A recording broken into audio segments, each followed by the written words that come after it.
रीमा की तरफ मैं ये लेके आती हूँ।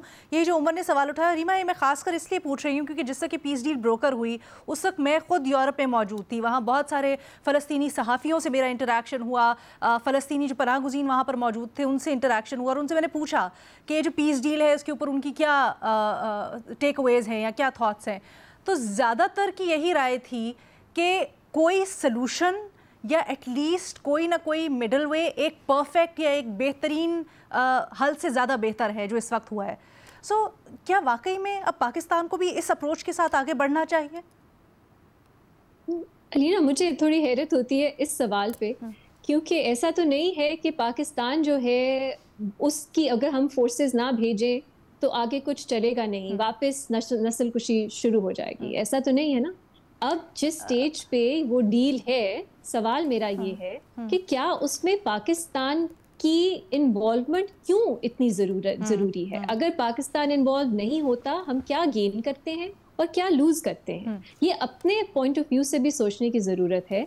क्योंकि देखिए, उमर ने ठीक कहा, आपने भी ठीक कहा कि बहुत ज्यादा मुख्तलिफ फ़लस्तीनी पॉइंट्स ऑफ व्यू होंगे। जिस सर्वे का उमर जिक्र करें, देखिए ये पीस कीपिंग मिशन नहीं है। पीस कीपर्स के लिए तो बहुत अरसे से मुतालबा हो रहा था कि UN सिक्योरिटी काउंसिल कुछ ऐसा सैंक्शन करे, लेकिन वो नहीं हुआ। ये जो है ये एक स्टेबलाइजेशन फोर्स है, उसमें और एक पीस कीपिंग मिशन में एक बहुत फंडामेंटल डिफरेंस है। क्योंकि पीस कीपिंग फोर्सेस जो हैं वो जिस भी सिक्योरिटी काउंसिल के चैप्टर के तहत जो ऑथराइज होती हैं उनके बहुत क्लियर मैंडेट होता है। वो स्टेबलाइजेशन फोर्सेस नहीं होती जिस तरह से सुनने में आ उमर कह रहे थे कि बेशक एक आइडियल पीस कीपिंग नहीं होगी, लेकिन कुछ ना कुछ पाकिस्तान अपने मॉरल्स को और पाकिस्तान की जब फोर्स वहां पर जाएगी तो उस चीज को प्रैक्टिकली अप्लाई करेगा ही। मेरा ख्याल है आपको इस तरह नहीं सोचना चाहिए कि पाकिस्तानी एक सोल्जर वहां पे ऑफ कोर्स गजा के लिए दर्द रखता होगा, लेकिन अगर जिस स्ट्रक्चर में वो ऑपरेट कर रहे हैं वही कंड्यूसिव नहीं है। आपकी जो सोच है, आपका जो एक फलस्तीन के लिए दर्द है उससे, तो वो क्या कर सकते हैं। लीना, आखिरी एक छोटी सी चीज मैं कहना चाहती हूँ कि हम पाकिस्तान पे जब बात आती है तो हम प्रैग्मेटिक हो जाते हैं कि देखिए हर चीज जो है वो आइडियलिस्टिक नहीं होती। हमें अपने मफादात देखने हैं। पाकिस्तान को एक सीट मिल रही है, पाकिस्तान का डिप्लोमेटिकली इतना नाम बन रहा है, तो फिर हम क्या हर मुल्क पे यही अप्लाई करते हैं? क्योंकि फिर तो क्यों कतर या यूएई, हम दो चार सवाल में वक्त हमारे पास बड़ा कम है, मैं चाहती हूं उनका जवाब मिल जाए। रीमा, जरा क्विकली पोजीशन ले। बिल्कुल आपका पॉइंट आ गया, बड़े अहम सवाल है। कोई भी मुल्क आइडियोलॉजिकल पोजीशन क्यों ले अगर हर किसी ने सिर्फ मफादात देखने हैं? ठीक है, ओके। उमर चीमा साहब, पहले आप जरा मुख्तसर प्लीज जवाब रखिएगा, फिर मैं मोहम्मद अली साहब के पास जाती हूँ। चीमा साहब। हाँ, मैं कह रहा था कि जो रीमा बात कर रही थी ना कि हमारी नजरियाती पोजीशन होनी चाहिए, तो इस लिहाज से हमसे पहले जो ईरान की एक नजरियाती खारजा पॉलिसी है, उनका जो इजराइल के साथ मसला चल रहा है वो नजरियाती, हुसूसी नजरियाती, प्योरली नजरियाती बुनियादों पर है। तो अगर हम एज अ केस स्टडी लें तो वो हमारे लिए कोई सक्सेस स्टोरी नहीं है।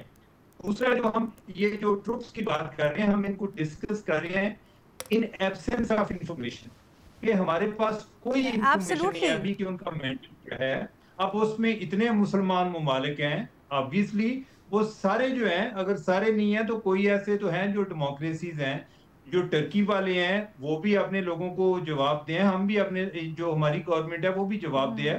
मेरा नहीं ख्याल कि वो कोई इस लेवल का काम होगा कि जितने खदशात हमारे ज़हन में है। मुझे ये मेरा एक हुस्न ज़न है इस हवाले से, एक रैशनल थिंकिंग के हवाले से, कि मेरा नहीं ख्याल कि कोई उनके ज़हन में ये कंसर्न नहीं होंगे। मेरे ख्याल वो भी यही चाह रहे हैं कि इसीलिए वो चाहते हैं जो सबसे सेफ बेट है वो क़ौम मुत्तहिदा है। लेकिन अगर क़ौम मुत्तहिदा नहीं भी होती तो हमको इतने हमारे पास सेफ गार्ड जरूर होने चाहिए कि जिसमें हमें कोई गैर जरूरी तौर पे हम कोई एक कंट्रोवर्सी में ना चले जाए या कोई ज्यादा एक रिस्की बेट ना हो जाए हमारे लिए। एब्सोल्युटली सर, ये वाली चीजें तो पहले भी कंसर्न्स उठा रही थी ना रीमा, बट उस वक्त आपका आर्गुमेंट ये था कि हमें एक रियलिस्ट अप्रोच लेनी चाहिए। अगर कोई ज़ाब्ते या कोई बहुत ज़्यादा उसके अंदर हमें निटी ग्रिटीज़ में जाए बगैर अपनी मदद देनी चाहिए फ़लस्तीनी फोर्स के लिए। वो तो मैं अभी भी कह रहा हूँ ना, वो तो करना चाहिए, वो तो हमें अपना रोल प्ले करना चाहिए। और अगर पाकिस्तान की किसी जगह पर रेलिवेंस होगी, पाकिस्तान पीछे हटे। देखिए हम अगर दुनिया में किसी जगह पर हमारी अहमियत है लोग समझते हैं कि पाकिस्तान को रोल प्ले करना चाहिए, तो हमें अपने मुफादात का तहफ़्फ़ुज़ करते हुए हमें ज़रूर उसमें पार्टिसिपेट करना चाहिए। ओके, मैं मोहम्मद अली साहब का भी इसके ऊपर कमेंट ले लूं, फिर रीमा कंक्लूडिंग कमेंट आपसे लेती हूँ। मोहम्मद अली साहब। जी अलीना, देखिए मैं मुख्तसर मेरा कंक्लूडिंग कमेंट ये है कि दो लेवल्स हैं, एक डोमेस्टिक और एक इंटरनेशनल। डोमेस्टिक लेवल पे अभी पाकिस्तान के अंदर भी जो है कंसल्टेशन का प्रोसेस जारी है, और जिस तरह कल ख्वाजा आसिफ साहब ने भी कहा कि पार्लियामान को भी एतमाद में लिया जाएगा, और चाहे पाकिस्तान की अफवाज हो या दफ्तर खारजा हो, उनके दरमियान रेगुलर इसके ऊपर कंसल्टेशन तमाम पहलुओं पे जारी है। दूसरी बात ये कि ये जो तमाम सवाल उठाए गए ये बिल्कुल वैलिड और जेन्युइन और कंसर्न्स हैं, और डेफिनेटली पाकिस्तान चाहेगा कि ये एक legitimate lawful peace keeping force का हिस्सा बने, ताकि क्योंकि बुनियादी मकसद ही ये है कि हम कश्मीरियों के और फ़लस्तीनियों के जो मसाइल हैं उनमें कमी लाने का सबब बने, क्योंकि जो मसले कश्मीर भी है उसके बहुत सारे जो प्रिंसिपल्स हैं वो बिल्कुल मसले फ़लस्तीन से जुड़े हुए हैं, और जो ये मुमकिन नहीं है कि हम कोई बैक ट्रैक ये रिट्रीट कर देंगे अपने प्रिंसिपल पोजीशन ऑन फ़लस्तीन पे, क्योंकि इसकी इम्प्लीकेशन हमारे मसले फ़लस्तीन के साथ साथ मसले कश्मीर के स्टैंड के ऊपर भी आएगी। तीसरी बात यह है कि अगले हफ्ते जिस तरह मैंने गुजारिश की, ये तमाम मामला जो है ये इन 8 ममालिक ने आपस में तय करने हैं कि उसके रूल्स ऑफ एंगेजमेंट क्या होंगे, उसका मैंडेट क्या होगा, वो किस तरह ऑपरेट करेगी उसका, और तमाम चीजों को तय करने के बाद पार्लियामान को एतमाद में लेने के बाद इंशाल्लाह पाकिस्तान एक जिम्मेदार मुल्क के तौर पे इसमें कंट्रीब्यूट करेगा। तो ये इनपुट बहुत वैल्यूएबल है, लेकिन आई एम श्योर कि इस प्रोसेस में इंटरनली और एक्सटर्नली भी अब जब हमारे वज़ीर खारजा मिलेंगे बाकी 7 ममालिक नहीं, एब्सोल्युटली सर, उससे तो कोई बिल्कुल उससे तो कोई इनकार कर ही नहीं रहा। बट हमें सिर्फ एक जुमला कहना चाहता हूँ, क्योंकि बुनियादी मकसद इस सारी सिफारती कोशिश का ये है कि हम फ़लस्तीनियों की मदद कर सकें। तो अगर हम ऐसे अंदाज में जाएं कि वो हमें थ्रेट समझे, तो ऑब्वियसली ये तो बात एक नॉन स्टार्टर है मेरी राय में।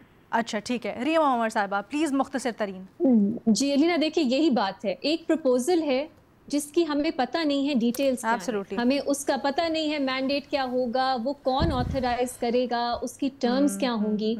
तो इस तरह की सिचुएशन में मैं कहूंगी कि रिस्ट्रेंट के साथ, कॉशन के साथ चलना चाहिए। आपका जो सवाल कि पाकिस्तान को शमूलियत करनी चाहिए, मेरा जवाब इस वक्त होगा अभी नहीं हम इसका जवाब दे सकते जब तक डिटेल सामने नहीं आती। मुझे ऐसा लग रहा है उमर की बातों से और कुछ हद तक मोहम्मद अली साहब की बातों से कि वो कह रहे हैं कि हमें करनी चाहिए और ये चीज़ें जो हैं ये डिसाइड हो जाएंगी, और हम उम्मीद करते हैं कि ये सही तरह डिसाइड होंगी। सो इस पे हमारा डिसएग्रीमेंट है। मैं पहले चाहूँगी clarity, legal mandate, authorisation, terms of reference, इस सब के बाद मेरा ख्याल है आप फैसला कर सकते हैं कि शमूलियत करनी चाहिए या नहीं। और उमर ने एक छोटी सी बात की कि हमारी आइडियलिज्म जो है, मैं चाहती हूँ आइडियल फॉरेन पॉलिसी हो, नहीं, मैं सिर्फ ये चाहती हूँ कि फिर दोहरा मयार ना हो। अगर पाकिस्तान प्रैग्मेटिकली अपने फैसले कर रहा है, फिर हम ये हक खो देते हैं कि हम किसी और मुल्क से एक्सपेक्ट करें कि वो किसी प्रिंसिपल इशू पे